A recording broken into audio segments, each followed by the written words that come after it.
everybody, my name is Julia Dunn and you're watching Season 2 of Weekly Wisdom, a webcast that shines light on the experiences, feelings, and thoughts of the families that come to Olivia's house for support. People always wonder, what goes on in the mind of a child after a loss? Why not just ask them? Let's see what this week's question is.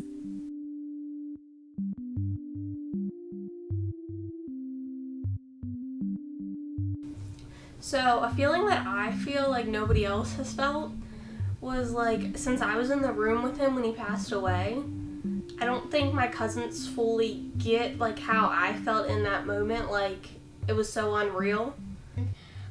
When I think about it, it just gets me, it just itch, and then I try not to think about it anymore. But when I'm done thinking about it, it doesn't make me itch anymore. I didn't do anything wrong, but I felt guilty. But I didn't do anything wrong, I know it. And I felt sad because when my dad told me, this is the hardest thing I'm ever gonna tell you, I knew it was about my mom. You feel like lonely, lost, don't even know if it's you, if it's still a dream, or like if it's just like you feel mad or kind of happy at the same time. Because like I feel happy because she's not in pain anymore, or like that she's not really scared what's gonna happen each day. I felt shocked because he was like this. And you never saw him like that before.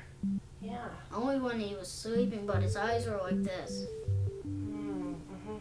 And like, I almost thought to myself like it was me that ended up hurting him, like, and making him pass away, because like my aunt had one shoulder and my grandma had the other shoulder and my mom was holding his hand and I wanted to be next to my mom.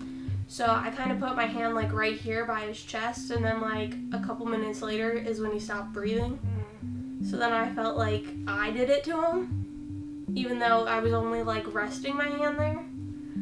So then I was like, well, did I do it? And then I was like, no, Lan, he was gonna do it eventually. It's natural to feel isolated by our emotions. Add death into the mix, and feeling like no one understands you only intensifies that isolation. When children share the emotions that they feel are their burdens, it shines light on the universality of the bereavement process. Then, sharing our burdens can be what brings us together instead of setting us apart. When Leslie wrote Hearts Can Heal, it was for this exact reason: to connect children and families who had no idea that the feelings of irrational guilt, shock, numbness, anger, and even relief are all part of the healing process. We are so proud of the courage that it took to share these feelings, and let this be a reminder that bereavement doesn't discriminate based on age. The wisdom proves it. I'm Julia Dunn. This has been Weekly Wisdom. Tune in next week for another great episode.